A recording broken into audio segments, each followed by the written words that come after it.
Hello welcome to province. So province എന്ന് പറയുന്നത് outer പാരീസിലെ ഒരു പ്ലേസ് ആണ് ആൻഡ് ഇതിന് അതിൻ്റെതായിട്ടുള്ള ഹിസ്റ്റോറിക്കൽ ഇമ്പോർട്ടൻസ് ഉണ്ട്. ഇറ്റ്സ് എൻ ഏൻഷ്യൻ ടൗൺ അല്ലെങ്കിൽ മിഡീവൽ സിറ്റി, മിഡീവൽ ടൗൺ എന്നൊക്കെ പറയാൻ പറ്റും. ക്ലൈമറ്റിന്റെ കാര്യം പറയുകയാണെങ്കിൽ ഇവിടെ ഭയങ്കര ചൂടായിരുന്നു. ഐ ഡോണ്ട് നോ, ഞാൻ ചെക്കിന് ഇങ്ങോട്ട് വന്നപ്പോൾ എനിക്ക് ഡ്രാസ്റ്റിക് ക്ലൈമറ്റ് ചേഞ്ച് അറിയാൻ പറ്റി. ലൈക്ക് ഭയങ്കര ചൂടായിരുന്നു. സമ്മറൊക്കെ സെലിബ്രേറ്റ് ചെയ്യാന്ന് പറയുന്നത് യൂറോപ്പിലെ ഒരു ട്രഡീഷൻ ആണ്.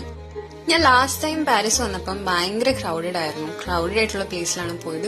ഇപ്രാവശ്യം ഞാൻ വന്നപ്പോൾ കുറച്ച് സൈലൻസ് ഉണ്ടായിരുന്നു, കുറച്ച് പീസ് ഉണ്ടായിരുന്നു, കുറച്ച് കാംനെസ് ഉണ്ടായിരുന്നു. സോ നല്ല രസമായിരുന്നു, എനിക്ക് എൻജോയ് ചെയ്യാൻ പറ്റി. ഞാൻ ഇപ്പൊ നിൽക്കുന്ന സ്ഥലം എന്ന് പറയുന്നത് ദ റാംപാർട്സ് ഓഫ് ദ പ്രൊവിൻസ് എന്ന് പറയും. Like it's A fortified wall.